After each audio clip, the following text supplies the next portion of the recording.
What I will bring to the legislature is really deep leadership experience. I hear you. I care about what you have to say. Housing advocate Emily Alvarado and school librarian Leah Griffin are vying to fill State Representative Eileen Cody's seat in the 34th Legislative District. There are barriers throughout the system. Both candidates have similar priorities, but would bring very different backgrounds to the job. I heard you mention some of your priorities. Whom should voters send to Olympia? I believe in shared prosperity, and I believe in justice for all. It was us. Showing up over and over and over again, demanding change.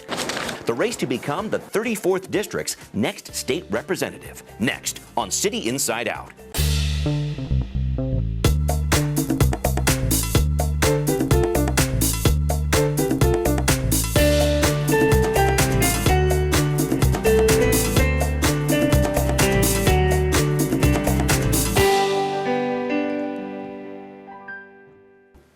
Welcome to this edition of City Inside Out. I'm your host, Brian Callanan. With State Representative Eileen Cody deciding not to seek another term, the race for the 34th District from Pioneer Square out to West Seattle and Vashon Island is wide open.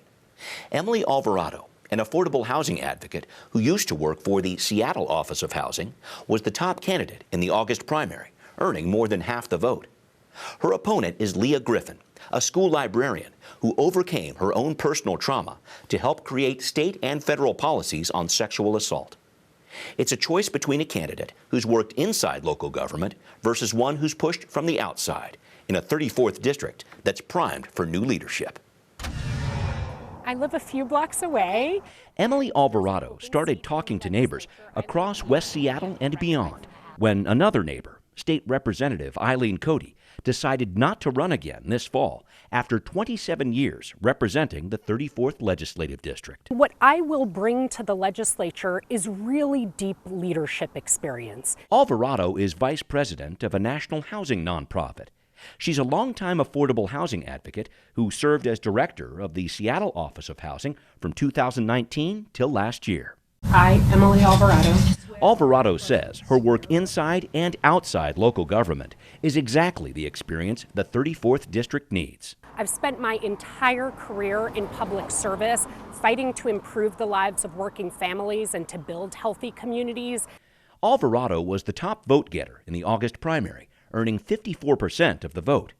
She's raised more than $112,000 for her campaign as of mid-September and is endorsed by the Stranger newspaper, the Seattle Times, One America Votes, and the Washington State Labor Council. Take care. Alvarado's top priorities include increasing housing density, supporting renters, and pushing for more publicly financed living areas to help people who are unhoused. Permanent supportive housing is the proven solution to homelessness, and we need to make sure that the state is taking steps to continue that kind of proven investment. She says her career has prepared her to lead on many issues, from health care to public safety to education, and says, compared to her opponent, she knows how to navigate the bureaucracy of Olympia, build consensus, and get things done. We need someone in Olympia right now who will make progress, who will not just fight about policies at a slogan level, but will pass and enact meaningful reform. Alvarado's opponent, Leah Griffin, knows she's in for a struggle. When regular people stand up and fight back against massive systems of power, that's always going to be an uphill battle. But that's the uphill battle that I fought as a survivor. Griffin, a librarian at a private school in Seattle, is a rape survivor who has worked with state and federal leaders to develop new sexual assault protocols. She spoke to Washington State police officers this fall at a summit for sex assault investigations. I went to the closest emergency room. Griffin earned just over 31% of the vote in the August primary, and as of mid-September, has raised more than $99,000 for her campaign.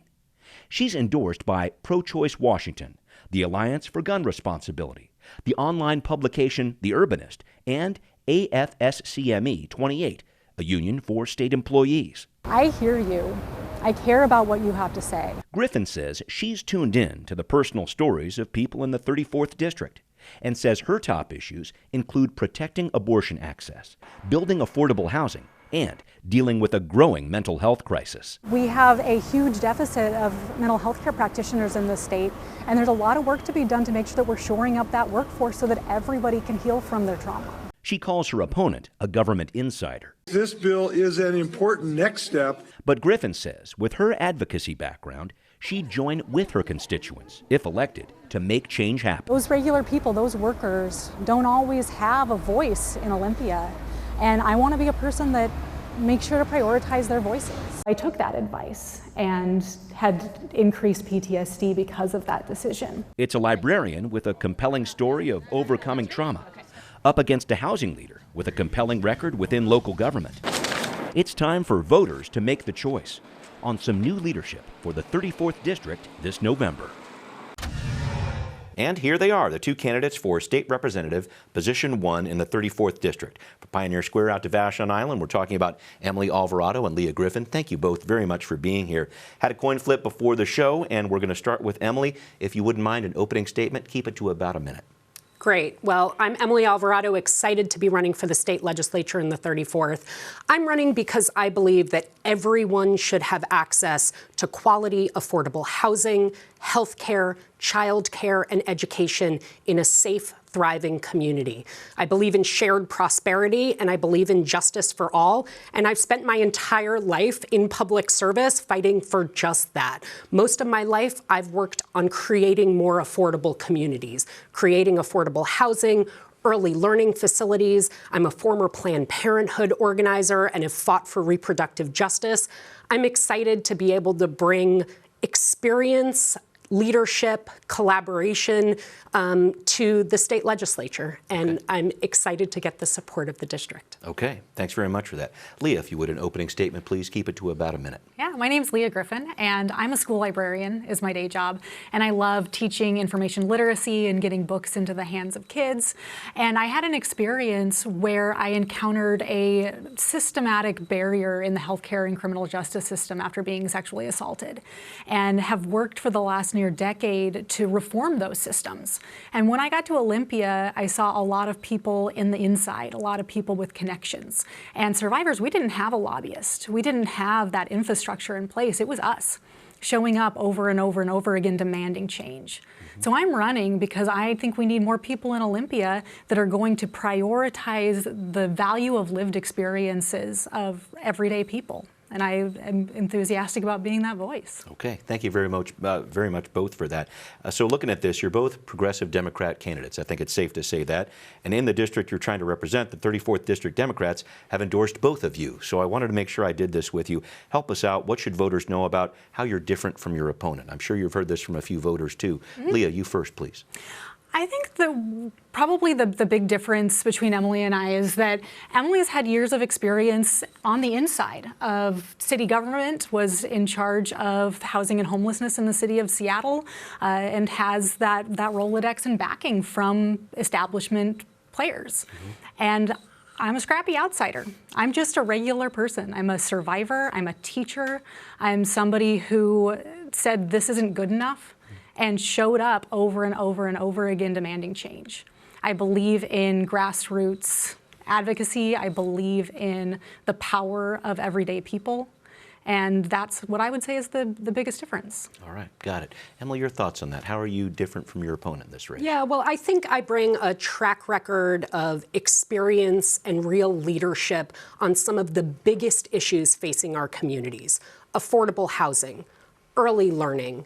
And I've spent my career in nonprofit organizations working on the ground with community partners who are doing the frontline work. I've led at the City of Seattle, both investing resources, building coalitions, passing legislation, working with broad groups of people, and I have experience on some of the issues that matter most right now. I have deep community support and support from leading progressive organizations. So I think I both have the progressive values and vision and the experience to really get things done in Olympia. Thank you both for breaking that down here. Emily, let me go back to you here. I want to dive into affordable housing a little bit more with you here. It's a place where you've spent most of your career. I want for you to talk about your goals for affordable housing if you're elected, and if you could also, how would that experience translate into another policy area if you wanted to be a leader there, if you were elected? Pick a topic like public safety, homelessness, if you would. Can you help me with that, please? Sure. So as many people know, we have a real housing crisis right now. We have over 250,000 homes shortage statewide. We have people experiencing homelessness. We have folks who are being displaced from the communities where they've lived their whole life. We need a comprehensive approach to solve our affordable housing challenges. And I would look at three key things. One, we need more housing options of all types and sizes in all communities. We have to make sure that there's zoning and regulatory reform at the state so that there are duplexes and triplexes and ADUs in all communities for first-time home buyers and multi-generational families. We also need to deeply scale our permanently affordable housing, housing for extremely low-income people, permanent supportive housing for people experiencing homelessness.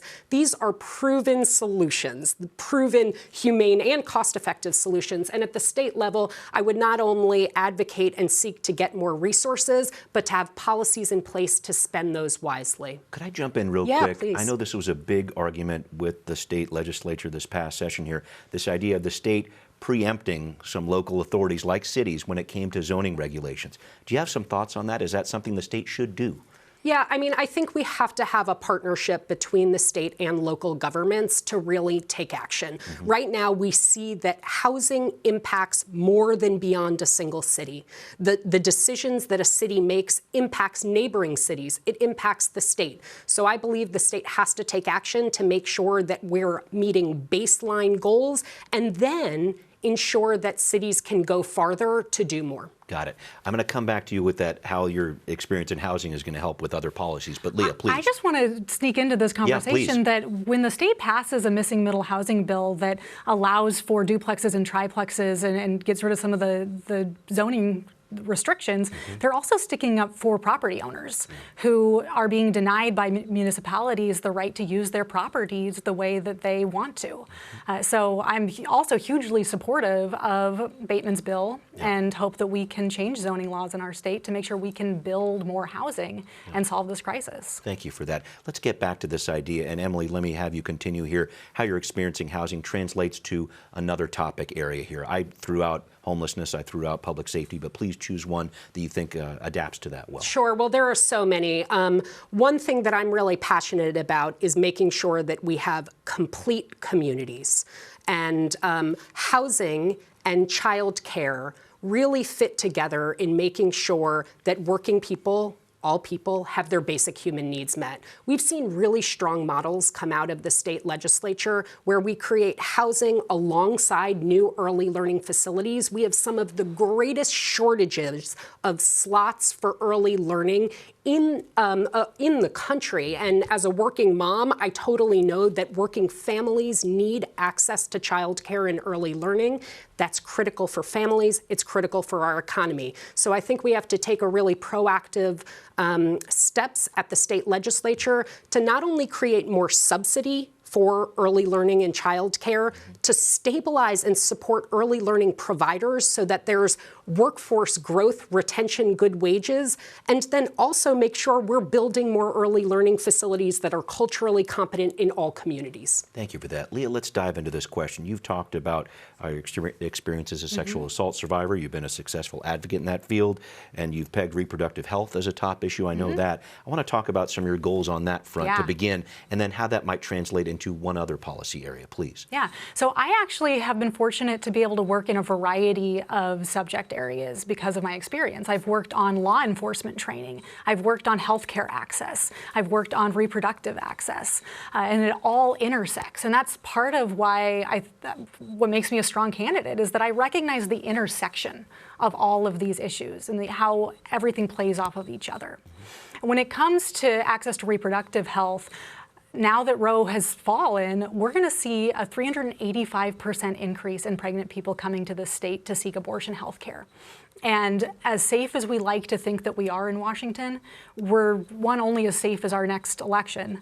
And two, I know from my work trying to create access for forensic examinations that just because we have the right to a procedure doesn't mean we have meaningful access to it.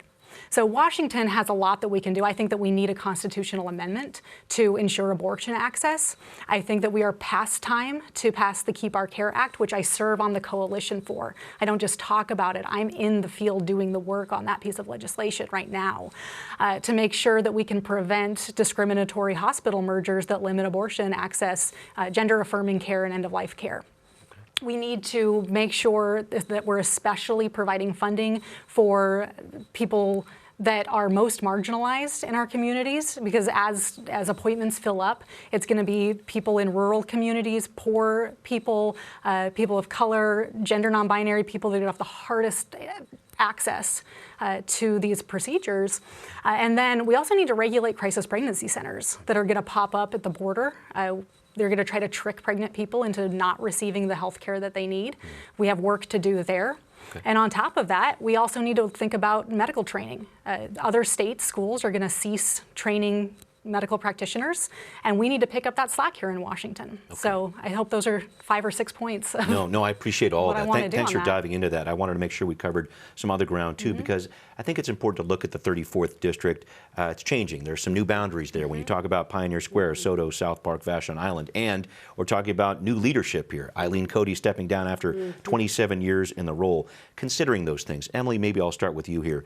Do you see yourself taking this district in a new direction?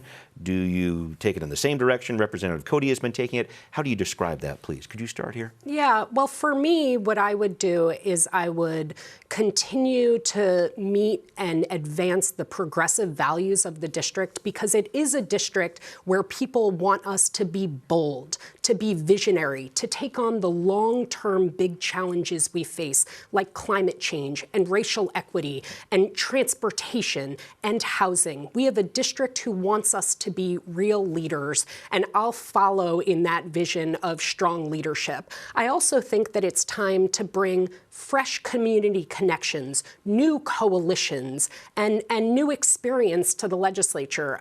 As I said, I have not only experience on working on housing issues, but I grew up in a multicultural household. I'm Latina and Jewish, and I bring a sense of commitment and integrity around advancing racial equity, bringing folks together to lead on policies when they've experienced the outcomes of unjust policies. And I'm excited to bring that kind of personal leadership and professional leadership to the table. Thanks. Leah, same question here. It's a new district. It's getting some new leadership here. You following in the same path as Representative Cody, or how would you describe it if you're elected? Yeah, I want to be a little bit bolder. I think that we deserve better systems here in Washington, and we can have those systems. I am endorsing whole Washington. I think that we can have universal health care, single-payer health care here in Washington, and I know that that had been a sticking point with Rep. Cody for a lot of years. I agree with Emily that we need big, bold ideas, and we need people who are unafraid to put forth ideas from community, and that is exactly why I'm running. Okay. Thank you for that. I'm going to move on to another piece here, talking about some of the concerns that are going on with inflation and the recession that has been talking about last couple months. Statewide polling over the summer, at least, showed that inflation is a top issue. I know a lot of people are concerned about that moving forward here. I wanted to talk to you both about, you've spoken about some sort of progressive tax programs and other measures out there. Emily, would you mind talking to us about some of your economic plans as a state rep if you're elected, how you'd achieve them? Yeah, thanks so much for that. And certainly with inflation and with a lot of economic factors at play, working families are really feeling the squeeze. And we have to, as a state, prioritize policies and solutions that make sure that working families stay stable and have their basic human needs met. And that's the platform on which I'm running, making sure that people have access to affordable housing and childcare and healthcare. A few things. One, at times like these, we know we have to put resources back in the hands of working families. The Working Families Tax Credit is a really great tool for that. As we seek to get more revenue to invest in critical programs, we also have to make sure that we're reinvesting in working families who have far too long borne the brunt of an inequitable tax system that disproportionately impacts low and moderate income people. So I think we need right now, we talked about boldness, to continue bold investments that will serve our communities not only now to withstand changes in our economy, but for generations to come. And we're going to have to do that by generating new progressive sources. Obviously excited to keep moving forward on the capital gains tax and to look at a wealth tax and multiple other options to make sure that we have the resources we need to invest in education, to invest in transportation, to invest in high quality public services and the working people of our state. Thank you for that. Some thoughts from you, Leah. Inflation, recession, taxes. Where do you want to go with this? Well, let's talk economy here. Let's talk about taxes. Okay. So I think that there's a lot that we can do to make sure that we can build the revenue that we need to have these strong middle income out policies that are going to actually help working class people in our state. I believe in a wealth tax. I believe in looking at some of the 749 tax loopholes on our books to see what disproportionately benefits the wealthy and that we can take a look at and repeal. I also believe that we need to remove high-end caps on programs like the paid family medical leave. This is something I learned during this campaign, that if your income is over, or if your income's over $147,000, you pay up to $147,000, a certain percentage of your taxes into this paid family medical leave. But if you make over that amount of money, that's all tax-free on top of that, which means we're missing out on the opportunity to have more robust social programs by exempting high-income earners from paying their fair share. Okay. Thank you for that. I wanted to move on to another topic, if I could. Mental and behavioral health, certainly a big concern, especially coming out of the pandemic here. So back in 2018, Governor Inslee unveiled a 5-year plan to shift mental health out of the big state hospitals into smaller community-based facilities here. The pandemic, of course, has had a big impact on this plan, but are we as a state heading in the right way when it comes to behavioral mental health? Emily, maybe I can start with you. What's right? What's wrong? What can you fix? Some thoughts about this. Well, a few things that are right is we're talking about the fact that we need massive investment and change. And so that's really the right direction. But now we need to step up with actual action and continued action. And for me, that means investing not only in crisis facility centers and in mental health supports and facilities, but it's also about investing in our workforce. We have some fewer workers in the mental health fields. And it's a real tremendous shortage, and that impacts the ability for people to get not only quality care, but to get the care when they need it and to have it be more preventative so that we're minimizing crises. In order to do that, we have to make sure that we're having investments in workforce development and recruiting new talent. We have to make sure that workers in this field have strong family wage jobs and have the supports that they need to continue in that field. So those are a couple of things that I would focus on next to make sure that our workforce is there to serve the people who are seeking care. Behavioral mental health. What do we got, Leah? This is an issue that is extremely personal to me. You know, I had the experience of, after my assault, waiting on a wait list for 5 to 6 months before I was able to get seen. I know how hard it is to navigate the behavioral and mental health care field because I tried to do it, and it was hard. I think access to education, to get more people into the field, is exactly what we need. We have a huge shortage of mental health care practitioners. I've actually delivered nationally on training for healthcare providers and look forward to continuing on in that work. I also know that there's a union that is working on certification for peer support counselors, and I think creating these alternate pathways into this profession in order to bolster that workforce is another great way that we can address this problem. And I want to give a shout out to Representative Orwell down in the 33rd for just launching the 988 crisis number, which I think this is a great opportunity to say, if you're experiencing a mental health healthcare crisis, we now have a service where you can call. Yeah, just stirred it up this summer. Yeah. Leah, let me stick with you. I'm going to try to jam in one more question before the closing statement here. Homelessness. I know it's a tough one to jam in anywhere, but some thoughts about this, what you could do as a state rep if indeed you are elected. The way that we solve homelessness is build more housing.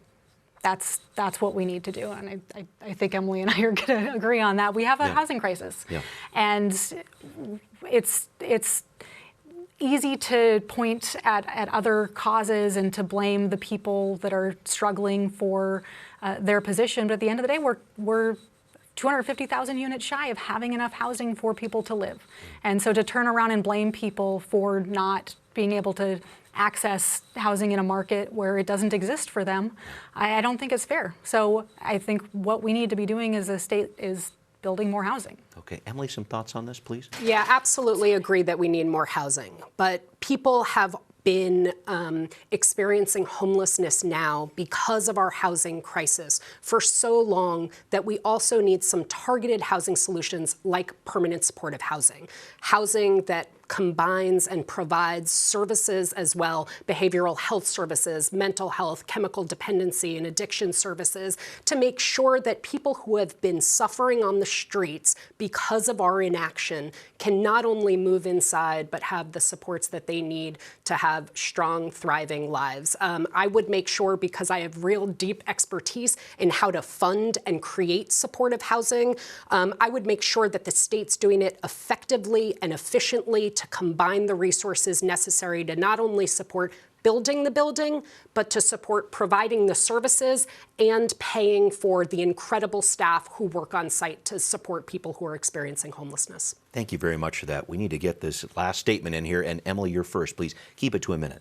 Thank you so much. Well, again, we're ready for bold, progressive, compassionate, collaborative leadership in the 34th District. And what I'll do is I'll bring leadership experience, a track record of success, deep community connections, and an open and listening ear to bring some real leadership to the 34th, to make sure that everyone has the basic human needs that they need met, to make sure that we have thriving communities, and to make sure that we're taking bold action for the future. Thank you. We'll wrap up. You get the last word here, Leah. I've spent the last almost decade fixing problems that I encountered in broken systems. And in doing this, I've learned the power of everyday people. During the course of this campaign, I've knocked over 15,000 doors in every neighborhood in this community. And overwhelmingly, what I feel at the doors is a sense of despair. People feel like they can't do anything about all of the problems that we have. And I'm here to say you can. I'm here to say that your story matters, that you can make a difference. And we need to elect a leader that's going to prioritize you and work with you. And that's how we make change, is by regular people coming together and demanding better. Okay, thank you both very much for this, and we will be right back. What are people saying on social media about the two candidates running to represent the 34th Legislative District? One writes, "Vote Leah Griffin. Other candidates sent me a mailer. Leah came to the neighborhood to talk about what matters to us." Another says, "So happy to have a candidate in Emily Alvarado who is a part of and will support our public schools." We'd like to know what you think. Send us an email at contact@seattlechannel.org or find us on Facebook, Twitter, and Instagram. Coming up next week, musical chairs in Seattle's 46th Legislative District. Representative Javier Valdez is running for Senator David Frock's seat in the state Senate, leaving an open House seat that disability rights advocate Daria Farivar and pediatrician Dr. Lelah Griffin are vying to fill. Hear from the two candidates who need your vote to represent the 46th District. That's on the next City Inside Out. I hope you join us.